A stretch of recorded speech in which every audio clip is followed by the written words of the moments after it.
Okay, welcome back to the second video on how to use the Go software.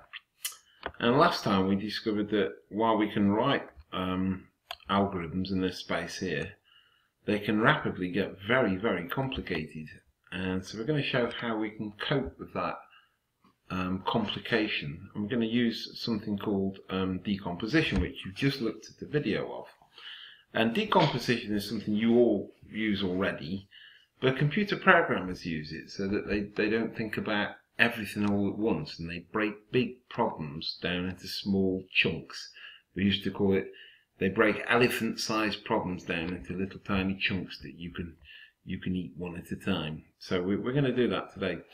What I want to imagine we're trying to do here is come up with a series of patterns for these lights. I want two different flashing patterns to happen one after the other for these lights on our ACE.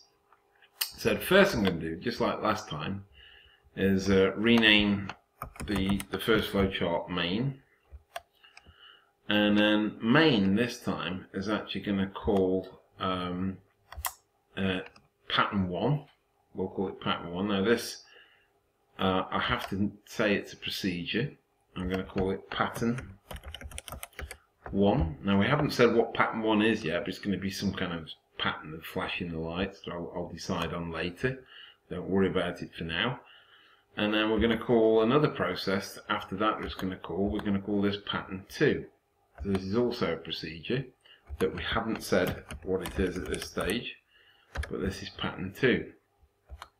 Okay, and then as usual we have to have the stop in. And we'll just connect those up now. Now, what would be kind of nice this time is, in the past we've had a flowchart that looked like that, it just ended. This time it'd be nice if our flowchart, if it just kind of, our algorithm just went on forever, just flashing the lights with what pattern 1 and then pattern 2. So I'm going to delete that like I showed you last time. And this time I'm going to take the flow line from the end of pattern 2 right back to the beginning of pattern 1.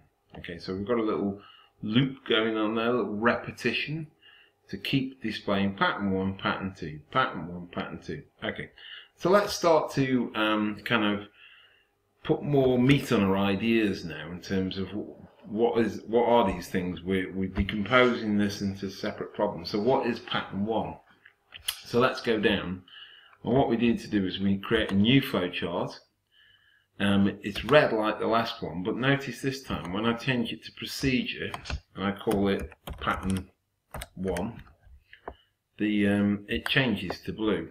Okay, so it knows it's a procedure called pattern 1. What I actually want pattern 1 to do is I want it to call something.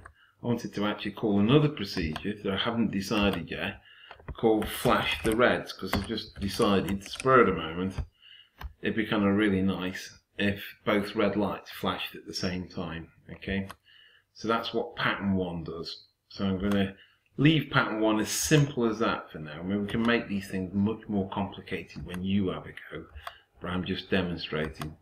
So pattern 1 is just going to flash the red lights on and off.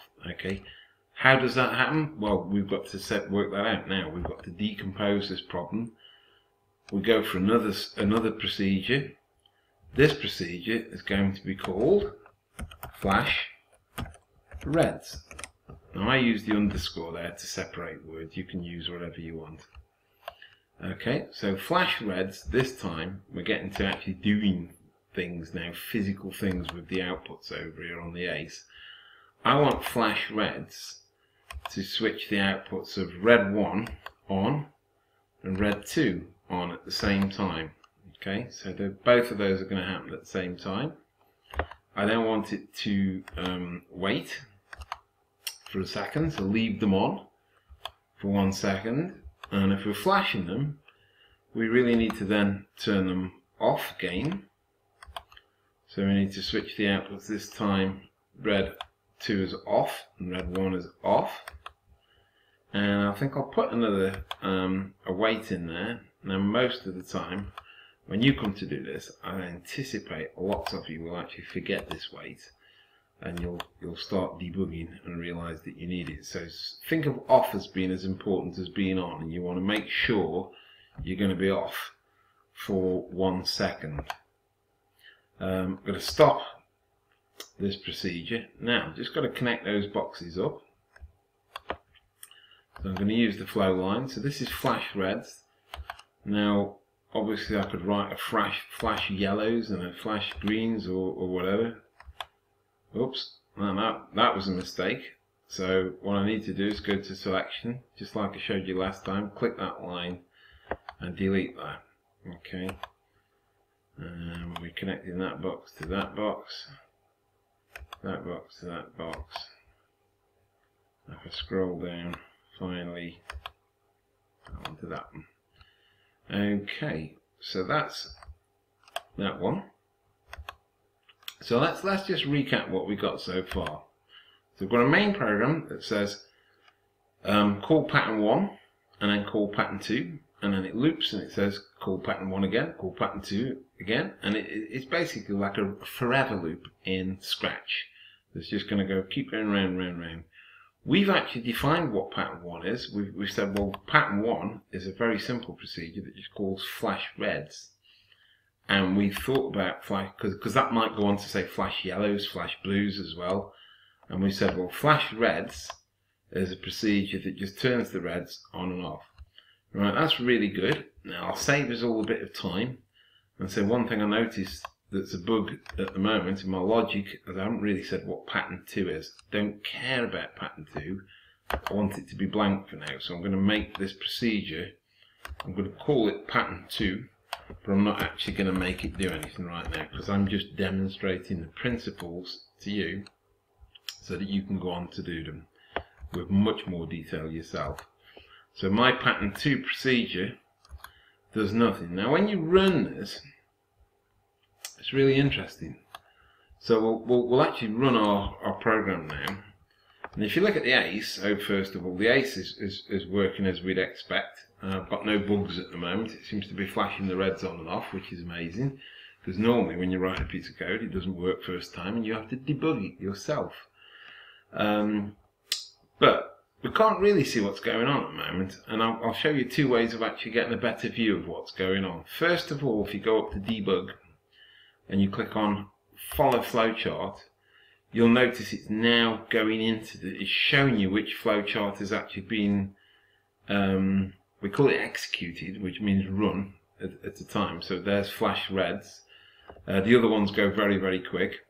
Now if I make this side of the windows much bigger, instead of having the kind of like the code here, if I click on map, you can now see there's a little picture of my main program there, or my main part of the algorithm.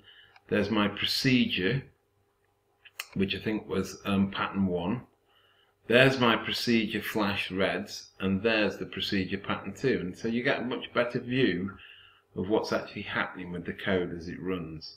So have a go at going back to the problem from last lesson and seeing if you can now break your algorithm down and decompose it into separate procedures, because if you get this idea of procedures, it will help you with all the exercises we're coming to do in the future, where things are going to get a lot more complicated with inputs and outputs.